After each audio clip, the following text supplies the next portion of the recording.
Ang kapal na po. Hindi na makahinga itong ibang halaman. Ang palayan ligaw. Total, madami pa naman itong ibang mga pasulpot.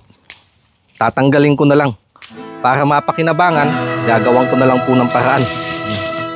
May panghalo sa pangulam.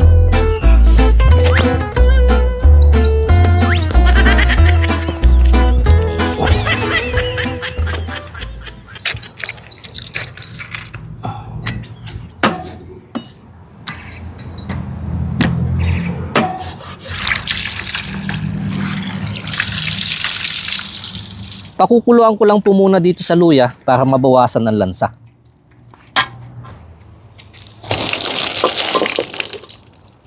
Para mas makulob ang lasa, dito ko na po sa palayok itutuloy ang pagpapakulo. Luya, tanglad, magic, pampalasa, patis.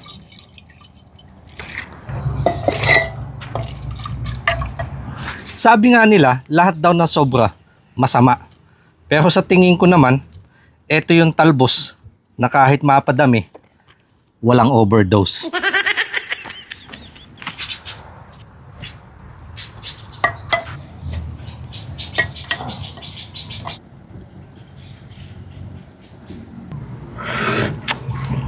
Oo, panalo yung sabaw. Thank you po Lord sa pinagkaloob mong blessing ngayong araw. Basbasan po ito in Jesus name. Amen. Nabidyohan na, pwede ko na po ito ibaba.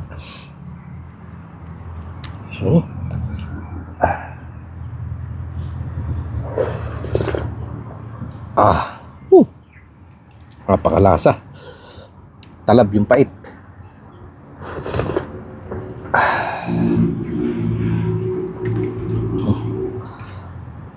Kapal po ng laman, oh.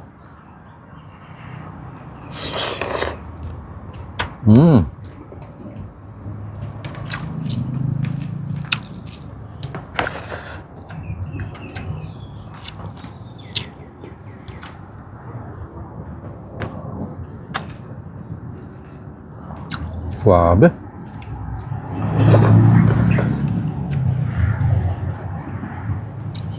Sabi nga po nila, katulad sa aming mga kumakain, mas masarap pa ito sa manok.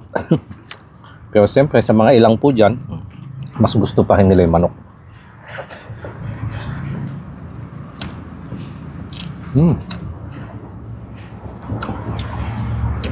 Kanya-kanyang kinalakihan, kanya-kanyang panlasa. Kaya respetuhin na lang po natin ang hanap ng isa't isa.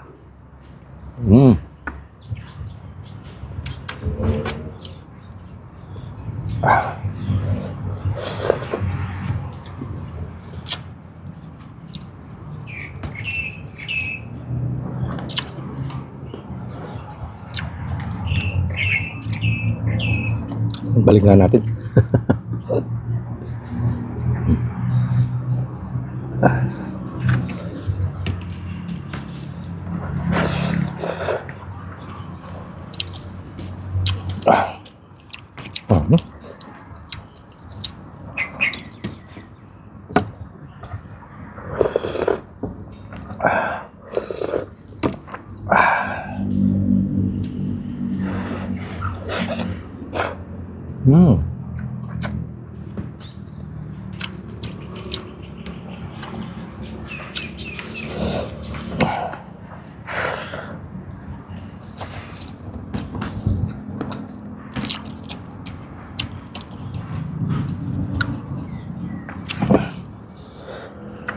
Sarap ng talbos.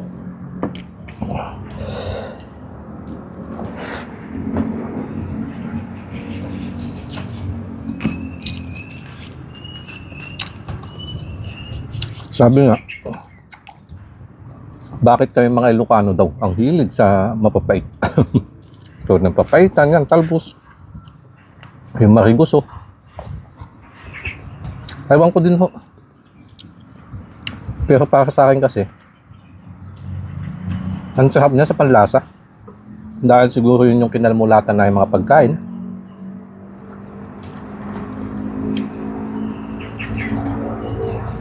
Kaya ito, paglaki, hinahanap-hanap pa din.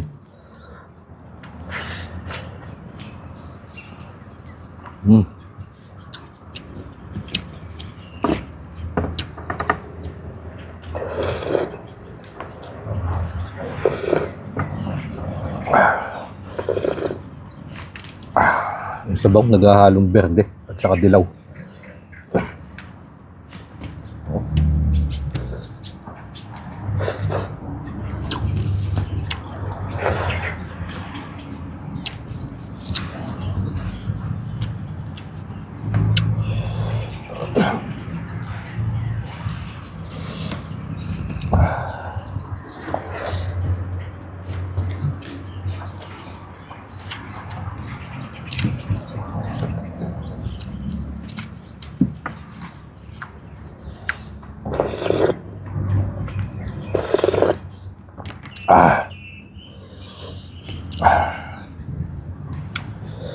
Napakasarap po na pang-ulam.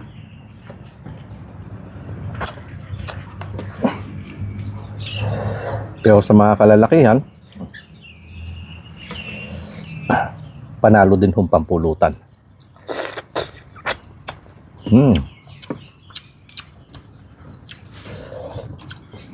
Gimasin mayang.